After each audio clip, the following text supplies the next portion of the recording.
Hi friends, ఈరోజు మనము తుల్జాపూర్ భవానీని గురించి తెలుసుకుందాము. భవానీ భావ్య, తులజ, తురజ, త్వరిత, అంబ, జగదాంబ మరియు అంబే అని కూడా పిలుస్తారు. ఇది దుర్గాదేవికి ముడిపడి ఉన్న ఒక పేరు. భవానీ అంటే జీవితాన్ని ఇచ్చేది అని అర్థం. అంటే ప్రకృతి శక్తి లేదా సృజనాత్మక శక్తికి మూలం.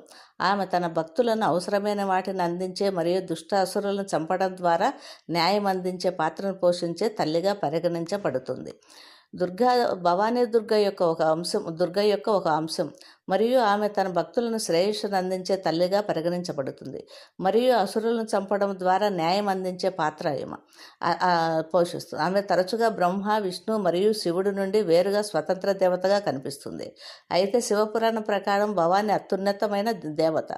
భవానీ దేవత పేర్లలో ఒకటి. దేవి ఆమెను దైవక స్త్రీ సూత్రంగా భావిస్తారు. దేవతలకు శక్తి స్వరూపం భవానీ అనేది శివపురాణం ప్రకారము సతిగా అవతరించిన దేవత యొక్క సారాంశం. దీని ప్రకారం బ్రహ్మ నారదుడికి చెప్పినట్లుగా వీరునికి జన్మించిన విశ్వతల్లిని చూసిన దక్షుడు భక్తితో తన చేతులను జోడించి ఆమెకు గౌరవం ఇచ్చి ఆమెను స్తుతించాడు. ఓ విశ్వతల్లి భవానీ, అంబిక, జగన్మాత మరియు దుర్గా అనే పేర్లతో నిన్ను స్తుతించే వారికి అన్నీ లభిస్తాయి. దేవతకు ఆమె వివిధ రూపాలు, లక్షణాలు మరియు చర్యలకు సంబంధించిన అనేక పేర్లు ఉన్నాయి. కానీ ఈ పేర్లు ఎల్లప్పుడూ ఖచ్చితంగా విలక్షణంగా ఉపయోగించబడతాయి. ప్రపంచానికి తల్లిగా ఆమె గౌరీ, మా శరావళి, అంబిక లేదా జగజనని అని జగన్మాతను పఠించుతారు. ఆమె ఉగ్ర రూపంలో ఆమె దుర్గా మహిషాసురుని చంపింది. మహారాష్ట్రలోని ధారాసివ్ జిల్లాలో తుల్జాపూర్లోని తుల్జాభవాని ఆలయం 51 శక్తిపీఠాలలో ఒకటిగా పరిగణించబడుతుంది. ఈ ఆలయం 12వ శతాబ్దానికి దగ్గరగా నిర్మించబడింది. మరొక తుల్జాభవాని ఆలయం 1537 నుంచి 1540 మధ్య చిత్తోర్గఢ్లో నిర్మించబడింది. ఆది శక్తి ఒక మాతృదేవత రూపంలో మహారాష్ట్రలోని 4 శక్తిపీఠాలలో కనిపిస్తుంది. భవానీ తుల్జాపూర్లో ఆమె ఆసనం, కొల్హాపూర్లో మహాలక్ష్మి, మహూర్లో మహామాయ రేణుక మరియు వాణి వద్ద సప్తశృంగి శ్రీ భవానీ అమ్మన్ తమిళనాడు రాష్ట్రంలో పెరియపాళయంలో కూడా పూజింపబడుతుంది.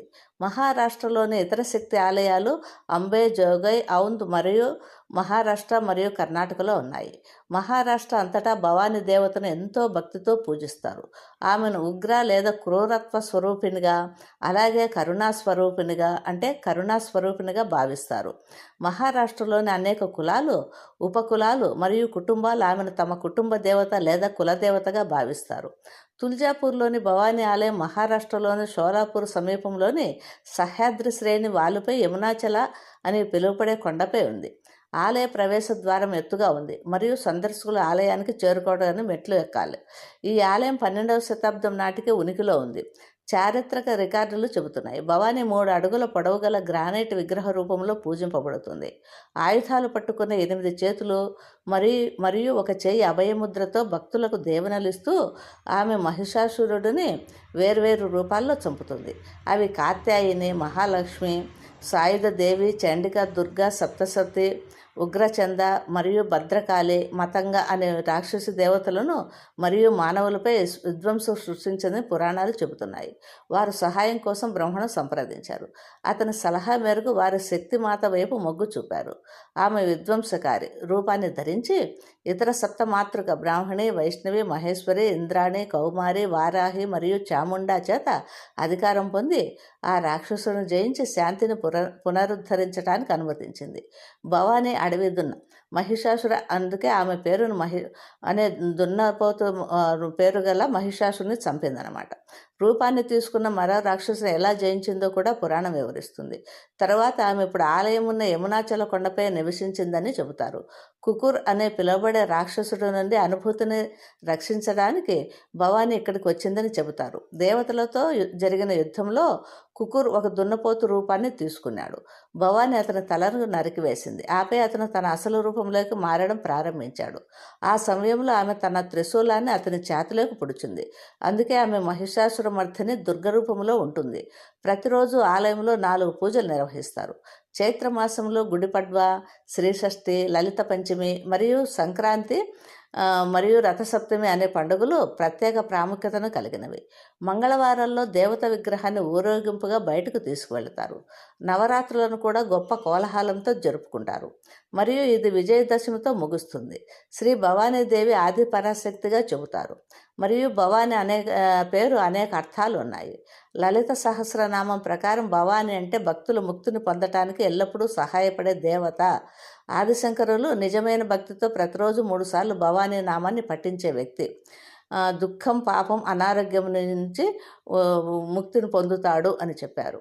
ప్రజలు అప్పుడప్పుడు భవానీదేవిని రేణుకాదేవిగా పూజిస్తారు.